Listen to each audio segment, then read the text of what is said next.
Think Italian cinema is just neorealism and spaghetti westerns? Think again. While America and Japan dominated sci-fi headlines, Italy quietly revolutionized the genre with mind-bending visuals and audacious ideas that Hollywood wouldn't touch. Ever wondered why Tarantino and Spielberg obsessively referenced these forgotten gems?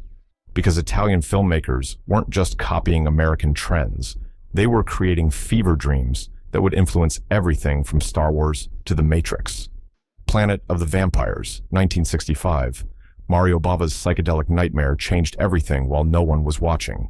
Two spaceships respond to a distress signal on a fog-drenched alien world, only to have their dead crew members reanimate and stalk the survivors.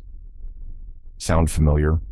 This eerie masterpiece beat Alien to the punch by 14 years, with Ridley Scott later admitting its influence on his blockbuster. What makes Planet of the Vampires revolutionary isn't just its plot, but its hallucinatory visuals. Bava, working with practically nothing, created an alien landscape using colored lights, smoke machines, and miniatures that still look incredible today. The gleaming black leather spacesuits became iconic. Imagine motorcycle gear crossed with medieval armor, all dripping with Italian style.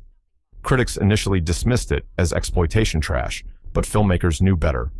The haunting scenes of astronauts digging their own graves became a template for cosmic horror, while the twist ending influenced generations of sci-fi writers. French critics later hailed it as existential horror in space, recognizing Bava had transformed budget limitations into pure atmosphere. Even with its $20,000 budget, this film invented visual techniques still used in modern sci-fi. When your local multiplex shows the latest space horror, you're watching Planet of the Vampires' grandchild, just with better catering. Danger, Diabolik, 1968. Forget James Bond. Diabolik showed the world what a real supervillain looks like. Based on the Italian comic book character, this psychedelic masterpiece follows a masked thief who steals from the rich, battles the government, and lives in a subterranean lair that would make Bruce Wayne jealous. All while driving the sexiest Jaguar E-Type ever filmed. Director Mario Bava transformed a pulp comic into visual poetry, creating a mod wonderland where every frame pops with primary colors and impossible camera angles. The famous money bed scene, where Diabolik and his girlfriend Eva roll naked in millions of stolen dollars, shocked censors, but delighted audiences hungry for counterculture heroes who didn't play by the rules. Ennio Morricone's score shifts from psychedelic jazz to heart-pounding action cues, creating a soundtrack that's been sampled by everyone from the Beastie Boys to Danger Mouse. The film bombed initially, but found its audience when midnight movie circuits discovered its trippy visuals and anti-authoritarian message. Roger Ebert called it a movie that commits itself totally to the bizarre, while Quentin Tarantino regularly cites it as a major influence. When the Beastie Boys created their Body Movin' video, they recreated scenes shot for shot, introducing a new generation to Diabolik's sleek criminal underworld. The 10th Victim, 1965. Imagine the Hunger Games mixed with 60s Italian fashion, and you're still not close to the wild ride that is The 10th Victim. In a future where legalized murder has replaced war, contestants hunt each other for sport while corporate sponsors turn their kills into commercials. When American champion Marcello Mastroianni faces off against Ursula Andress's deadly huntress, their game becomes something more dangerous: attraction. Director Elio Petri crafted a razor-sharp satire disguised as exploitation. The film's most infamous scene features Andress in a bikini with built-in machine gun breasts, predating Austin Powers by decades, but with actual bite. Every kill is sponsored by a different product, with contestants required to make their murders camera-ready for maximum ratings. Critics were baffled by its blend of romance, violence, and corporate critique. Some called it irresponsibly provocative, while others recognized its prescient vision of reality TV and influencer culture 50 years before Instagram existed. The film's brutalist architecture and mod fashion created a future that felt both alien and weirdly familiar. Even Stanley Kubrick took notes, borrowing elements for A Clockwork Orange. The film's prediction of monetized violence and celebrity killers feels less like science fiction and more like a documentary with each passing year. When Suzanne Collins was asked about the Hunger Games inspiration, she suspiciously changed the subject. Wild, Wild Planet, 1966. Buckle up for the weirdest space opera ever filmed. Antonio Margheriti's colorful explosion of a movie features miniature people, giant needles, four-armed mutants, and fashion that makes Austin Powers look conservative. The plot follows Commander Mike Halstead battling a mad scientist who's kidnapping people to create a master race, including Halstead's ex-girlfriend. The practical effects are both terrible and wonderful: toy spaceships hanging on visible strings, rubber monsters with too many limbs, and sets that look like they were designed by a 60s nightclub owner on acid. Yet there's an undeniable charm to it all. Margheriti's relentless pace never gives you time to question the science, throwing another bizarre image at you every 30 seconds. Wild, Wild Planet was part of a 4-film series shot back-to-back in just 12 weeks, a production schedule that would make even Roger Corman nervous. Released internationally by MGM, it found surprising success in American drive-ins, where audiences embraced its kaleidoscopic weirdness and unintentional humor. Film historian Roberto Curti called it the perfect intersection of Italian creativity and American money, while director Joe Dante admitted stealing ideas for his own films. The movie's bizarre teleportation scenes, where people dissolve into glowing particles, influenced special effects for decades. Even now, its fearless commitment to psychedelic excess feels more inventive than most big-budget blockbusters. Castle of the Living Dead, 1964. Before George Romero reinvented zombies, this Italian-French nightmare was terrifying audiences, with its tale of an insane nobleman preserving living victims as macabre art. What makes this film truly revolutionary is its star, a young Donald Sutherland in multiple roles, including an old witch that has to be seen to be believed. Director Luciano Ricci created a genuinely unsettling atmosphere, shooting in a real abandoned castle where the crew reported strange occurrences during filming. The taxidermy scenes were so realistic that animal rights activists protested the film, unaware the creatures were already preserved museum pieces borrowed for the shoot. The film's special effects, particularly the preservation process that turns victims into living statues, were created by future horror legend Carlo Rambaldi, who would later design E.T. for Spielberg. The chilling scene where a victim realizes she's being paralyzed but can still feel everything was considered so disturbing that several countries demanded cuts before distribution. Critics were divided. Italian reviewers praised its gothic atmosphere while American critics dismissed it as European trash. Years later, Martin Scorsese included it in his personal list of essential horror films, calling it a forgotten masterpiece of sustained dread. The film's eerie taxidermy collection influenced everything from Silence of the Lambs to contemporary art installations, proving great horror leaves permanent marks on our collective psyche. The Humanoid, 1979. When Star Wars exploded, Italian cinema responded with this delirious space epic featuring Richard Kiel, Jaws from the James Bond films, as a chemically enhanced super soldier battling a galactic dictator. The film shamelessly borrows from Lucas while adding distinctly Italian touches, disco fashions, improbable romance, and Barbara Bach in the skimpiest space outfits this side of Barbarella. Director Aldo Lado, under the pseudonym George Lewis, created a film that's simultaneously a rip-off and entirely its own beast. The special effects team literally stole Star Wars blueprints to create their ships, leading to a cease and desist order that the producers cheerfully ignored. The robot dog's sidekick was such a blatant R2-D2 copy that Lucas reportedly laughed out loud when shown footage. Despite, or because of, its brazen copying, the Humanoid developed a cult following. The bizarre scenes of Keel ripping through walls while maintaining a gentle personality created an oddly touching character. Ennio Morricone's Student created a synth score that's been sampled by electronic musicians for decades. Italian audiences embraced it as affectionate parody, while international viewers were baffled by its tonal shifts. The film's budget collapsed midway through production, forcing the crew to film the climactic battle in a rock quarry with hand-painted backdrops. This limitation accidentally created the film's most striking visual sequence, proving Italian filmmakers could turn disasters into art on the fly. War of the Planets, 1966. Antonio Margheriti's space epic makes Star Trek look conservative, throwing astronauts against a malevolent artificial intelligence that can possess human bodies. The wildest part? Margheriti created jaw-dropping space stations and zero-gravity sequences 5 years before Kubrick's 2001, using rotating sets and camera tricks that NASA engineers studied for training videos. Shot in glorious Technicolor with a budget that wouldn't cover the catering on modern films, War of the Planets overcomes its limitations through pure Italian ingenuity.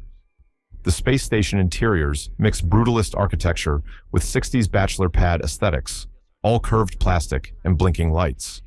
The iconic scene where possessed astronauts float through corridors with glowing eyes terrified audiences who'd never seen anything like it. Critics dismissed it as Flash Gordon with better lighting, missing how it pioneered visual techniques still used today. The film's most lasting contribution, its sound design, creating the vacuum of space through eerie silence punctuated by electronic pulses, predating aliens in space no one can hear.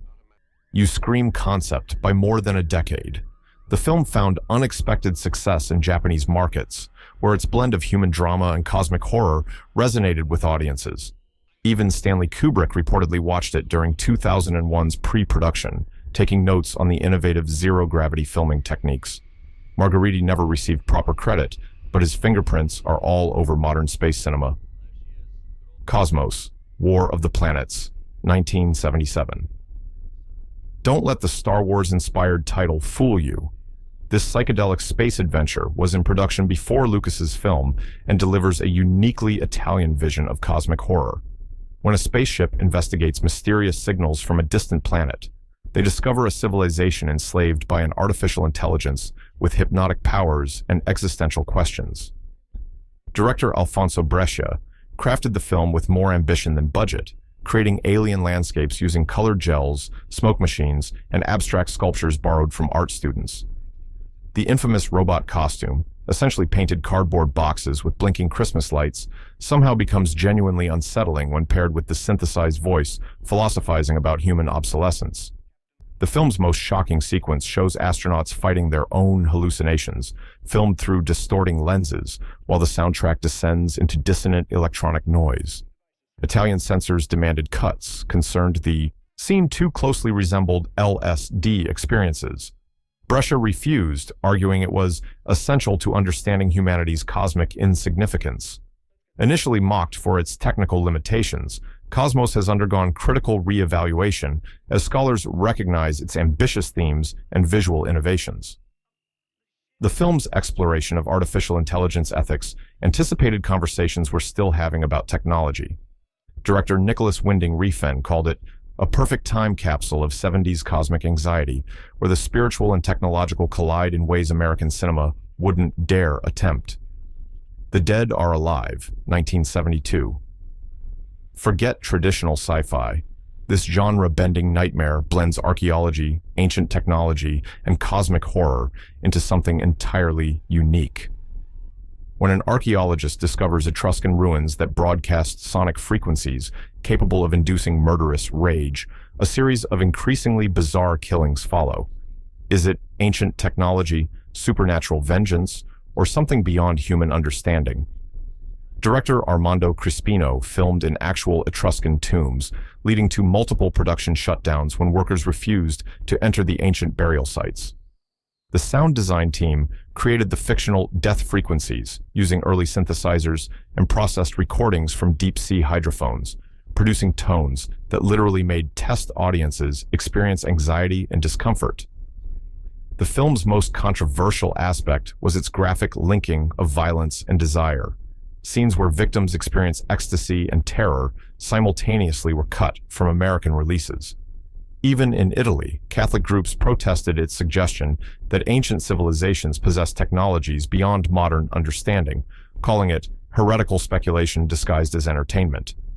Critics initially dismissed it as exploitation, but its reputation grew as directors like Dario Argento and David Cronenberg cited its influence.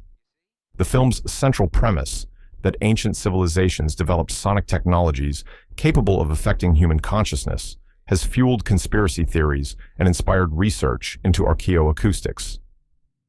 Sometimes, the most shocking sci-fi is the kind that makes you question reality long after the credits roll. Contamination, 1980. Luigi Cozzi's gleefully excessive alien invasion film features eggs that explode human bodies on contact, a coffee-obsessed alien cyclops, and a Mars mission cover-up that makes Watergate look like a parking ticket. When mysterious eggs start appearing in New York, a disgraced astronaut becomes humanity's only hope against an invasion plan involving exploding stomachs and alien coffee plantations. Banned in the UK as a video nasty, Contamination's chest-bursting sequences were considered so graphic that several countries required extensive cuts.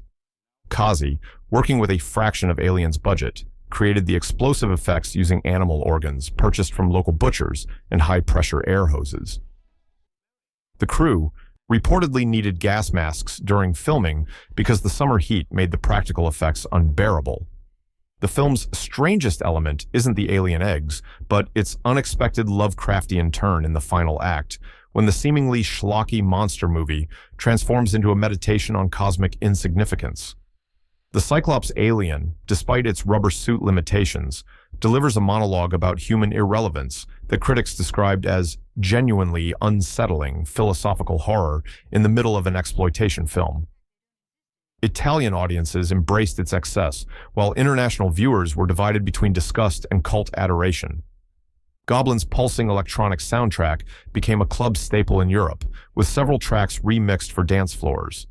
Director James Gunn named it as influence for Slither, noting, "It's the perfect blend of absolutely disgusting and weirdly beautiful, like finding art in a medical waste bin." Special Mission. Lady Chaplain, 1966.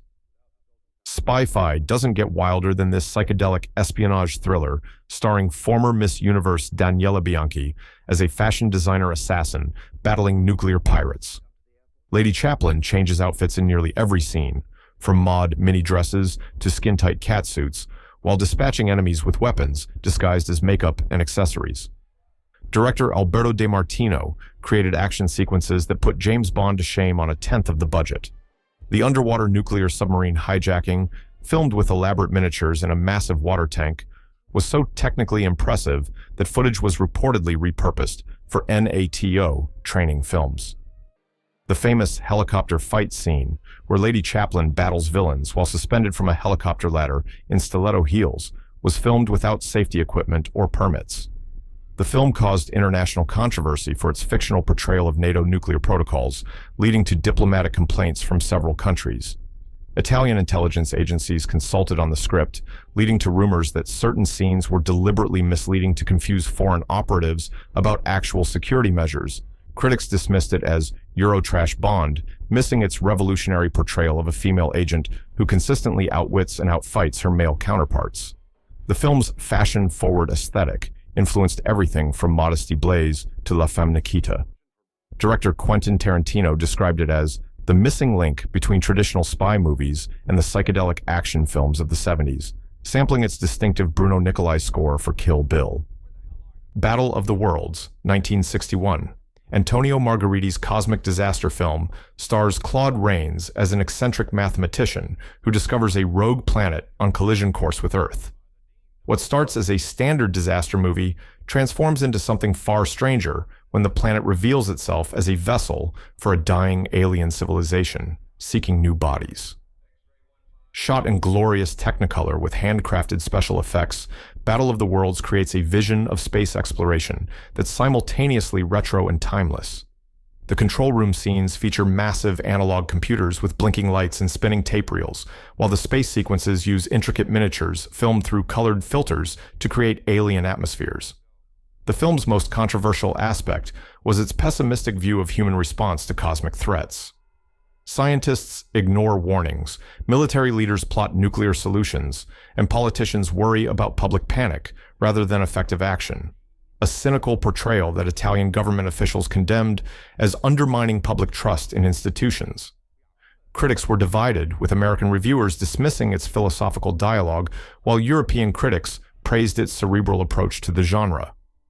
Years later, Christopher Nolan cited it as influence for Interstellar, particularly the scenes of scientists debating moral responsibility while facing extinction.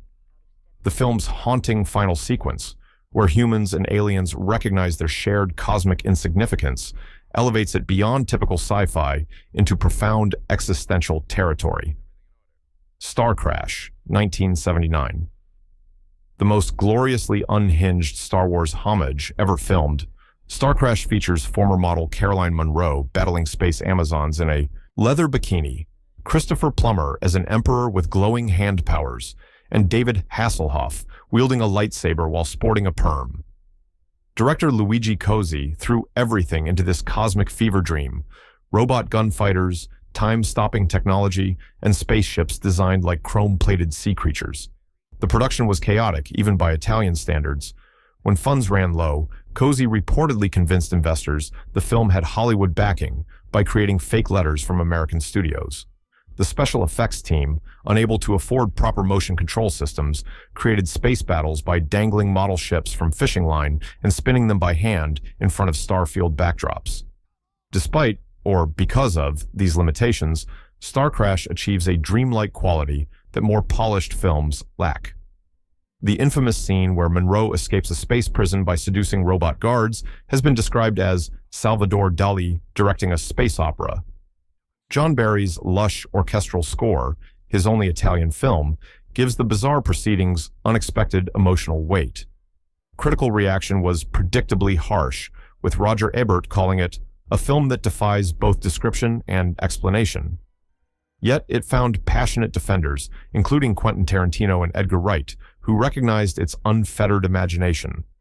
Wright later said, "Star Crash isn't so bad it's good, it's so wild it's wonderful," hosting revival screenings that introduced new generations to its unique cosmic insanity. New Barbarians, 1983. Enzo G. Castellari's post-apocalyptic shocker combines sci-fi, western, and exploitation into something entirely unclassifiable. Set after a nuclear holocaust, it follows a lone warrior battling the Templars, a cult that believes humanity must be exterminated for its sins. Armed with a modified muscle car and futuristic crossbow, our hero navigates a wasteland where the most dangerous technology is whatever survived the bombs. What shocked audiences wasn't just the violence, but the film's sexual politics. The infamous punishment scene was so controversial that several countries banned the film entirely, while others required extensive cuts. Castellari defended the sequence as necessary to show the true horror of fascism returning after civilization's collapse, a statement that raised more questions than it answered. Shot in the Italian desert with real dune buggies and custom-modified vehicles, the film created its futuristic weapons using repurposed industrial equipment and car parts. The costume design, combining leather biker gear, football padding, and chrome accessories, established a post-apocalyptic aesthetic that influenced everything from Mad Max to modern fashion. Critics savaged it as exploitative trash, missing its sly political commentary on fascism's cyclical return during societal collapse. Genre fans recognized its innovations, particularly the custom vehicles and weapon designs. Director Nicholas Winding Refn called it a perfect time capsule of 1980s apocalypse anxiety filtered through Italian excess. The film's vision of technology reverting to medieval brutality after civilization's fall remains its most disturbing and prescient element. We've barely scratched the surface of Italy's wild contribution to sci-fi cinema. Which of these mind-bending films have you seen? Which ones shocked you the most? Drop your thoughts in the comments below and tell us which forgotten Italian gems deserve their own video. Subscribe for more deep dives into cinema's hidden corners and hit that notification bell to never miss an upload. Here's a question that keeps me up at night. Were these Italian filmmakers actually creating pure entertainment, or were they trying to warn us about futures they saw coming? Looking at our current reality TV landscape and surveillance culture, I'm starting to think they weren't just making movies. They were sending messages from the past about our present.